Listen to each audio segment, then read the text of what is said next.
First, this is an ongoing legal matter, so you'll understand I can't comment on it in detail. I can say that this is something we take very seriously. A number of us have raised this directly with the Indian government in past weeks. The government announced today that it was conducting an investigation, and that's good and appropriate, and we look forward to seeing the results. As the U.S. Department of Justice has unveiled a name of Indian national who was apparently involved in a conspiracy to kill a Sikh for Justice leader Gurpatwant Singh Pannun in USA, there has been reactions coming in from Indian side and USA side as well. The latest is a reaction by Secretary of State USA Antony Blinken, who on the entire issue has said that this is something we take very seriously, and a number of us have raised that directly with the Indian government in past weeks. The government announced today that it was conducting an investigation, and that's good and appropriate, and we look forward to seeing the result. This is what Antony Blinken has said in the wake of the Department of Justice, saying that there was a conspiracy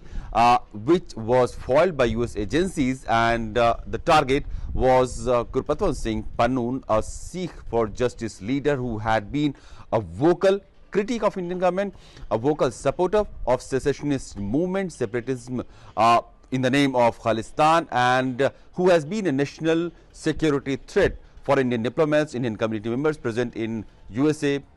Canada, UK and Australia. There are links that his organization have been arranging a referendum and targeting Indian diplomats in these countries. So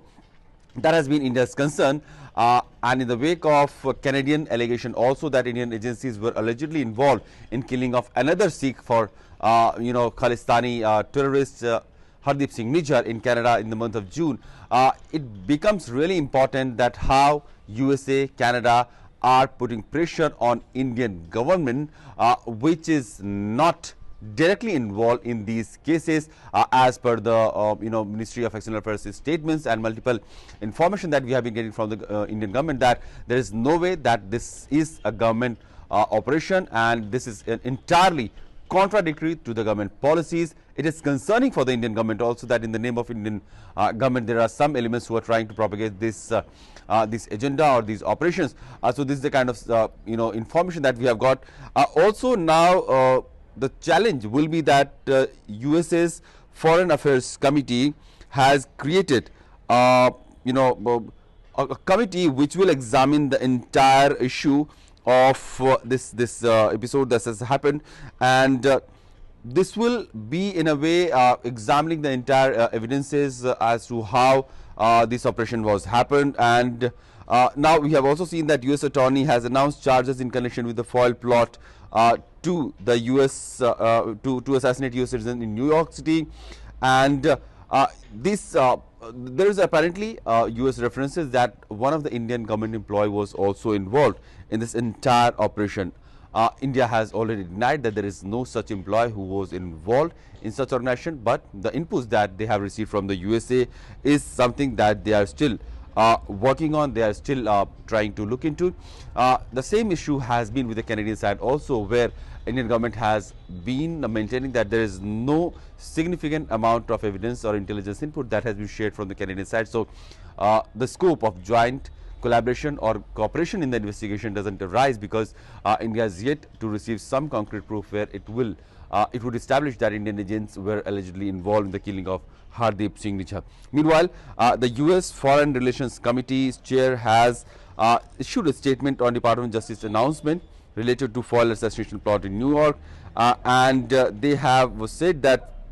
we are witnessing an alarming rise in transnational repression globally, where governments are dispatching assassins and kidnappers or using international criminal networks to abduct, harass, intimidate and harm dissidents, journalists and other individuals far beyond their borders. This is the statement by Chair Cardin, who is heading the Foreign Relations Committee in USA. So in the wake of entire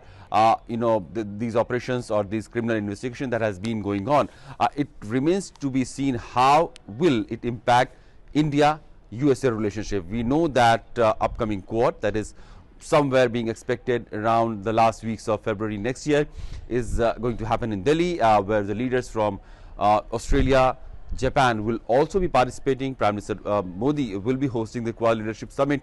We have already seen that similar kind of issue has put a lot of stress on India-Canada bilateral relationship, where we have seen 41 diplomats from Canada being sent back, and the issue is not very much solved even now,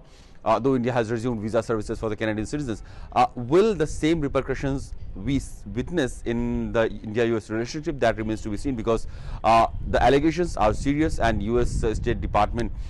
chief, that is Secretary Blinken, has issued that this is concerning, this is a very serious nature, and they would expect cooperation in the investigation. They have exchanged intelligent inputs with the Indian government, and they are expecting that the issue will be taken to the legal course. And the Indian government has also expressed that any such inputs or evidences that will be shared with them, they will be examined. Meanwhile, the Indian national Nikhil Gupta, who has been apparently involved in this entire operation, was arrested in Czech Republic sometimes around 30th of June, and US is trying to extradite Gupta to US, because US and Czech Republic, they have this extradition treaty that would mean that Gupta would be easily extradited to USA, where the agencies in USA can question him and interrogate him on the entire operation that went on for months, planning and plotting to kill Seek for Justice leader Gurpatwant Singh Pannun.